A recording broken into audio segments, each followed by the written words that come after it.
तालाब के किनारे दबा हुआ साया। एक साधु नदी के किनारे बैठा है और अपनी साधना से एक जादुई मटके को जागृत कर रहा होता है। देखते ही देखते मटके के ऊपर सुनहरी किरणें उठने लगती है और मटके में जादुई शक्तियां जागृत होने लगती हैं। साधु अपने मंत्र पढ़ने में लीन होता है। तभी उसी पल एक मोर आता है और उस मटके को नदी में डालने लगता है। देखते ही देखते मटका नदी में गिर जाता है और साधु को पता भी नहीं चलता। जैसे ही साधु अपनी साधना पूरी करके जागृत होता है, तब वह देखता है कि मटका गायब हो चुका है। साधु घबराकर कहता है, हे भगवान, ये क्या हो गया? ये मटका गायब कैसे हो सकता है? अगर ये मटका मुझे नहीं मिला तो अनर्थ हो जाएगा।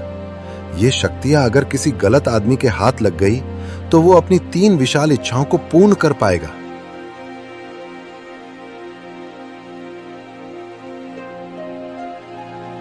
वह मटके की खोज में पूरी नदी को छान मारता है। उसने मटके को हर जगह ढूंढने की कोशिश करी, लेकिन वह नाकाम रहा। सुबह से शाम हो जाती है, लेकिन उसे मटका नहीं मिलता है। आखिरकार उसे हार माननी ही पड़ती है।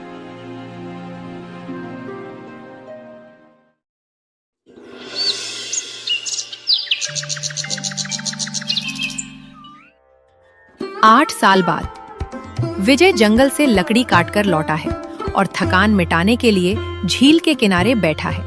विजय कहता है, आज तो बहुत ही थकान हो गई है। इतनी लकड़ी काटने के बाद भी शाम को बस 2 वक्त की रोटी का ही इंतजाम हो पाता है। ये गरीबी कब हमारा पीछा छोड़ेगी? काश कोई चमत्कार हो जाए और हमें कुछ ऐसा मिल जाए जिससे हमारी सारी परेशानियां दूर हो जाएं। वैसे ये झील कितनी शांत और सुंदर है, लेकिन इसके गहरे पानी में क्या रहस्य छिपा है, कौन जाने। मालती दूर से आवाज देती हुई कहती है, विजय, तुम अभी तक यहीं बैठे हो? घर में चूल्हा जलने के लिए सूखी लकड़ियों का इंतजाम करना है। तुम जल्दी करो। तुम हमेशा किस्मत को कोसते रहते हो, पर मेहनत करने में तुम्हारा मन नहीं लगता। तुम्हें पता है ना कि हमारी बेटी रीतू के लिए भी कुछ बचत करनी है। अगर तुम इसी तरह समय बर्बाद करते रहे तो हमें कभी भी इस गरीबी से छुटकारा नहीं मिलेगा। उठो और काम पर लगो। विजय वहां से उठकर बेचने के लिए जाने ही वाला होता है। तभी उसे नदी किनारे साइड में पड़ा हुआ एक सुनहरा मटका दिखाई देता है। विजय आश्चर्यचकित होकर कहता है, अरे वो किनारे पर क्या चमक रहा है? लगता है कोई धातु की चीज है, जरूर कुछ कीमती होगा। ये किसी प्राचीन कलश जैसा दिख रहा है और ये काफी बड़ा भी है। इसे निकालना आसान नहीं होगा।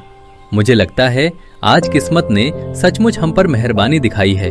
इसे निकालना ही पड़ेगा, चाहे जितनी भी मेहनत लगे। विजय दौड़कर मटके के पास जाता है और उसे मटके को गौर से देखने लगता है। उसे लगा था कि मटका कहीं फंसा हुआ है, लेकिन ऐसा नहीं था। ऐसा लग रहा था मानो मटका खुद चलकर विजय के पास आया हो। मालती कहती है, अरे तुमने क्या निकाल लिया? ये तो बहुत ही पुराना और अजीब सा बर्तन है। क्या इसमें कुछ है? मुझे लगता है इसे जल्दी से खोलो। हो सकता है इसके अंदर सोने के सिक्के या कोई जवाहरात छिपा हो। अगर ऐसा हुआ तो हमारी सारी गरीबी एक झटके में खत्म हो जाएगी। जल्दी करो, मैं और इंतजार नहीं कर सकती। विजय कहता है, हाँ, मुझे भी यही उम्मीद है मालती। इसे यहाँ जमीन पर रखो और मैं इसका ढक्कन हटाने की कोशिश करता हूँ। मुझे लगता है इसके ऊपर कपड़ा बहुत कसकर बंधा हुआ है। इसे खोलना पड़ेगा और इसके अंदर देखना पड़ेगा कि आखिर है क्या। अगर इसके अंदर सच में खजाना हुआ तो हमारा जीवन बदल जाएगा। फिर हमें कभी लकड़ी काटने की जरूरत नहीं पड़ेगी। विजय जैसे ही मटके से कपड़ा हटाता है, कलश से जबरदस्त शक्ति वाले पुरुष की आकृति बनती है और वह इंसान स्वरूप बन जाती है। मटका पुरुष गूंजती आवाज में कहता है, वर्षों सदियों बाद मैं आजाद हुआ हूँ।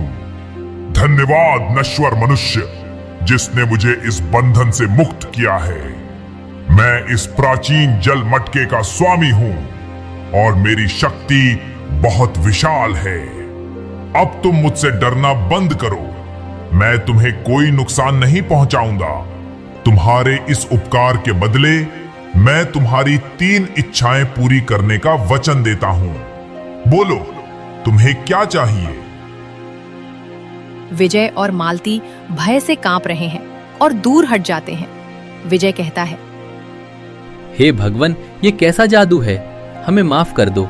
हम नहीं जानते थे कि तुम इस कलश में कैद थे। हमें कुछ नहीं चाहिए। आप कृपया हमें जाने दीजिए। हम इस कलश को वापस वहीं पानी में डाल देंगे। हम गरीब लोग हैं। हमें आपकी शक्तियों से कोई लेना देना नहीं है। हम अपनी मेहनत से ही खुश रहेंगे। मालती डरते हुए भी लालच में कहती है, रुको विजय, क्या तुम पागल हो गए हो?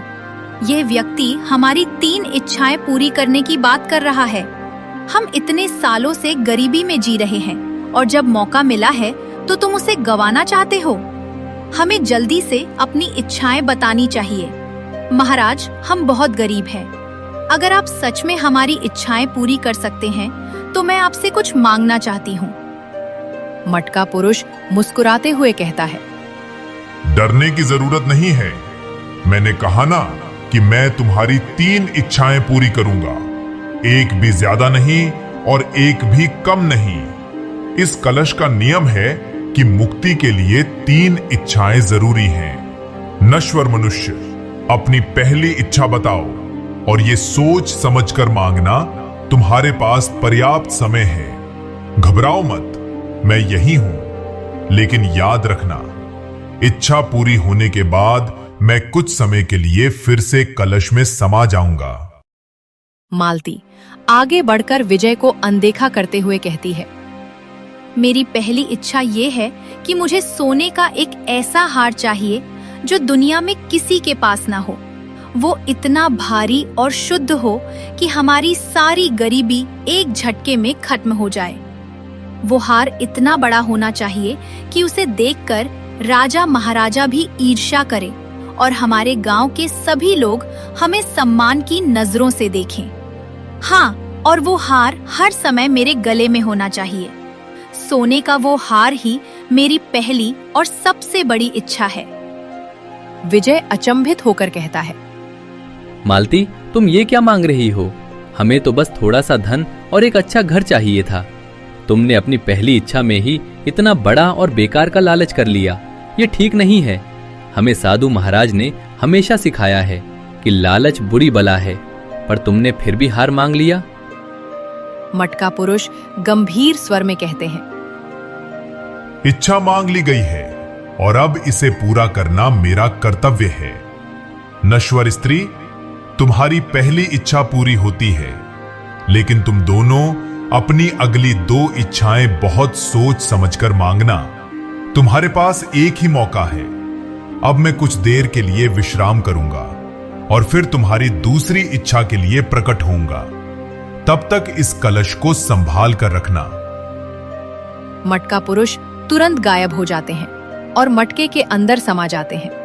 वह दोनों घर जाने वाले ही होते हैं, तभी नदी किनारे एक सुनहरा हार उन्हें अजीबोगरीब तरीके से पढ़ा हुआ दिखाई देता है।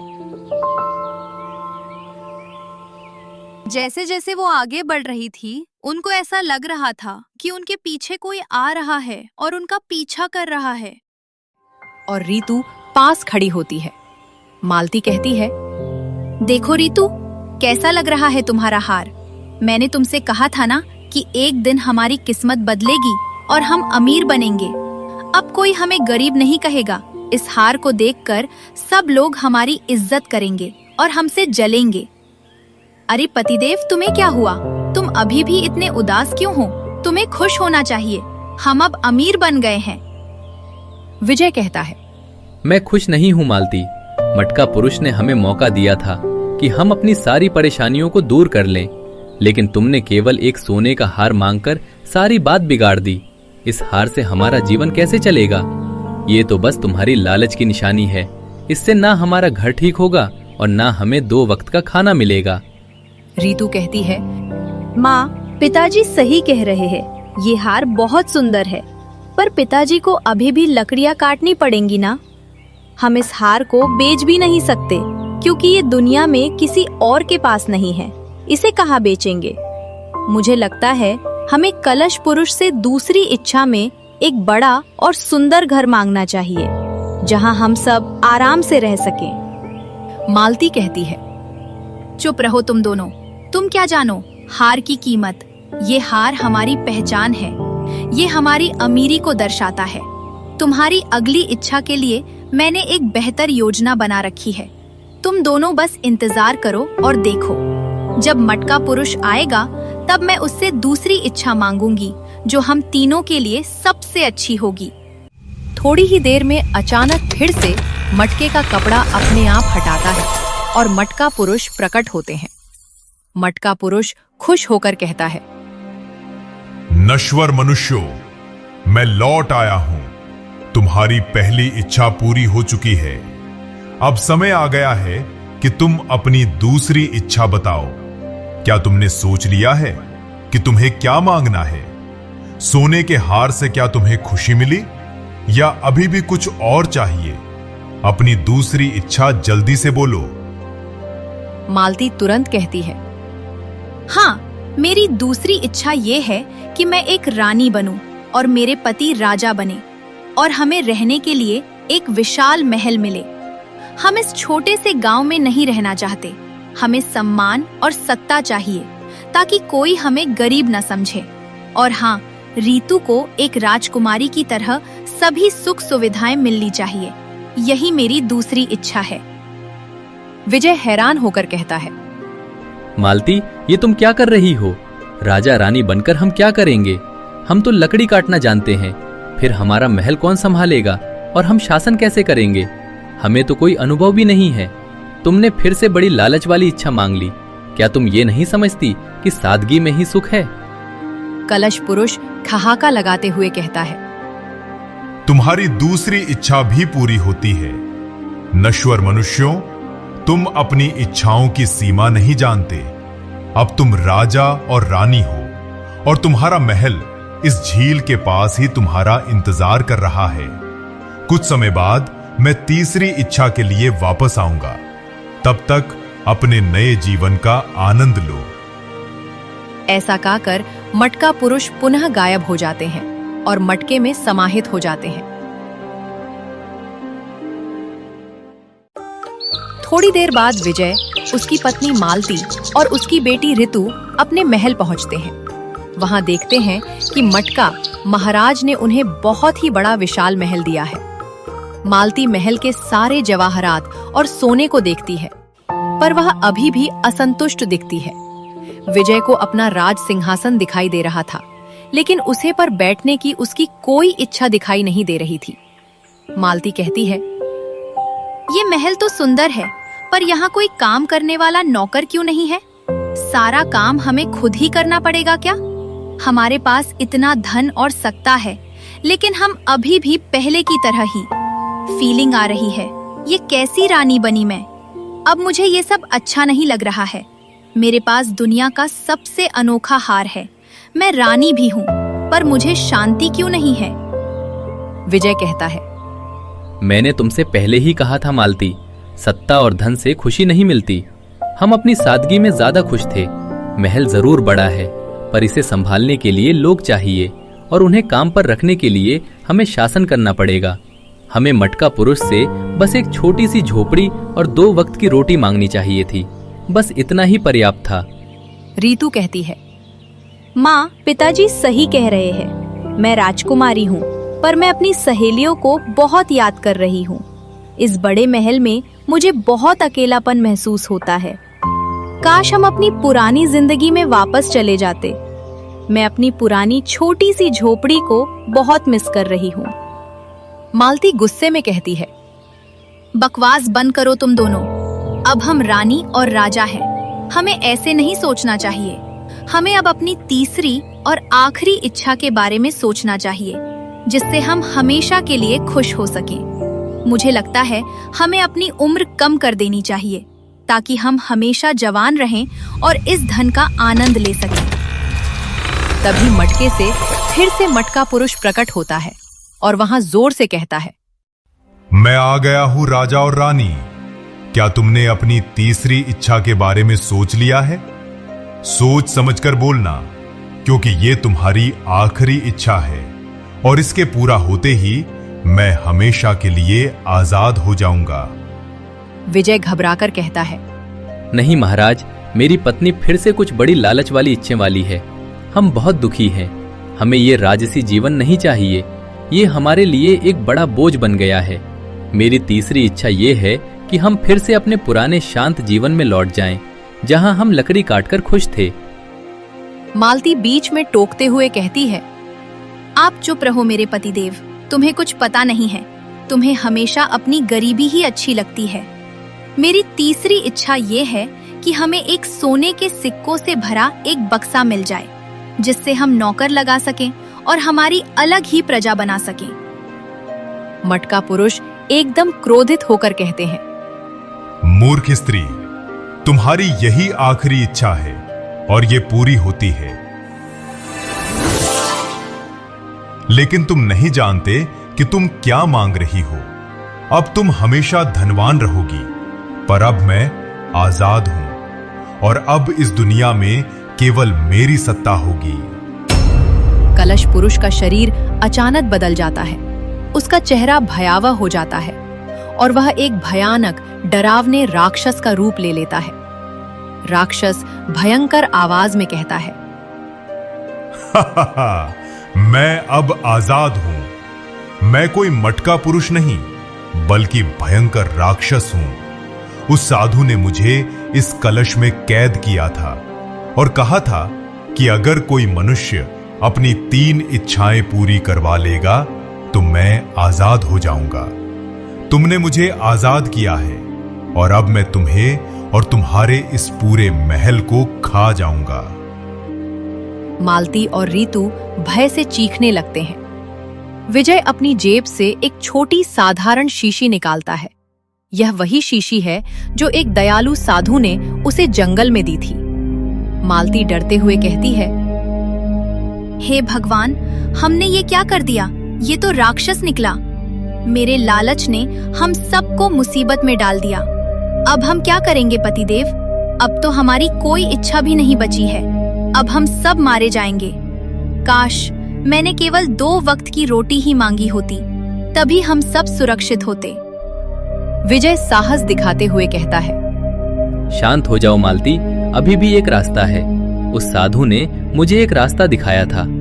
अरे ओ भयानक राक्षस, मुझे एक बात बताओ, तुम इतने बड़े और शक्तिशाली होकर भी उस छोटे से मटके के अंदर कैसे समा जाते थे? ये मेरी आखिरी जिज्ञासा है मरने से पहले। मैं ये जानना चाहता हूँ कि तुम कैसे इस छोटे से मटके के अंदर रह रहे थे। राक्षस अहंकार दिखाते हुए कहता है, ये तो बहुत आसान है मूर्ख मनुष्य। मैं एक राक्षस हूं। मैं अपना रूप बदल सकता हूं। मैं जब चाहूं छोटा हो जाता हूं और जब चाहूं बड़ा हो जाता हूं। ये तो मेरी मामूली शक्ति है। अब ज्यादा सवाल मत कर। मैं तुझे अब और देर तक जिंदा नहीं छोड़ सकता। मैं तुझे अभी खाऊंगा। विजय शक जताते हुए कहता है, मैं तुम्हारी बात पर विश्वास नहीं कर सकता। तुम इतने बड़े राक्षस हो और इतनी छोटी चीज में कैसे समा सकते हो? मुझे लगता है कि उस मटके में कोई जादुई रुकावट है जो तुम्हें बाहर आने से रोकती है। तुम झूठ बोल रहे हो। अगर तुम सच में समा सकते हो तो मेरे सामने एक बार फिर से उस कलश के अंदर जाकर दिखाओ। मैं तुम्हें तब मानूंगा। राक्षस क्रोधित होकर कहता है, क्या तुम मेरी शक्ति पर शक करते हो? मैं तुझे अभी दिखाता हूं। मैं अभी तेरी आंखों के सामने उस कलश में जाऊंगा और फिर बाहर आकर तुझे खाऊंगा। हाँ, मैं जा रहा हूं, लेकिन जब मैं वापस आऊंगा तो तेरी मौत बहुत दर्दनाक होगी। राक्षस छोटा होकर मटके के अंदर समा जाता है। जैसे ही वह अंदर जाता है, विजय तुरंत उस शीशी का सारा जल कलश के अंदर डाल देता है। विजय जोर से कहता है, साधु महाराज का दिया हुआ जादुई ज्ञान जल सफल हुआ। अब तुम हमेशा के लिए कैद रहोगे। राक्षस कलश से बाहर निकलने की कोशिश करता है, पर जैसे ही वह बाहर निकलता है, उसके शरीर में भयानक आग लग जाती है और उसका तुरंत अंत हो जाता है। कुछ ही क्षणों में राक्षस जलकर राख हो जाता है। महल, सोने का हार और राजसी कपड़े सब विजय और मालती के पास ही रह जाते हैं। वह तीनों भगवान का लाख लाख शुक्र करते हैं। और उनको धन्यवाद देते हैं। मालती आंखों में आंसू के साथ कहती है, हे भगवान, तुमने हमें बचा लिया। विजय, मुझे माफ कर दो। मैंने अपने लालच में आकर हम सबको खतरे में डाल दिया था। तुम ही हमारे असली राजा हो। मैं अब कभी भी ज्यादा की इच्छा नहीं करूंगी। जो हमारे पास है वही पर्याप्त है। विजय मुस्कुराते हुए कहता है, मालती, लालच का अंत हमेशा बुरा ही होता है। अब हम सब सुरक्षित हैं। साधु महाराज ने मुझसे कहा था कि ज्ञान और विवेक ही सबसे बड़ा धन है और हमें उसी से काम लेना चाहिए। चलो, अब हम फिर से मेहनत करेंगे और खुशी से रहेंगे। इस प्रकार यहाँ अच्छी कहानी अंत होते होते ये संदेश दे जाती है कि आपको कभी भी किसी पर भरोसा नहीं करना चाहिए।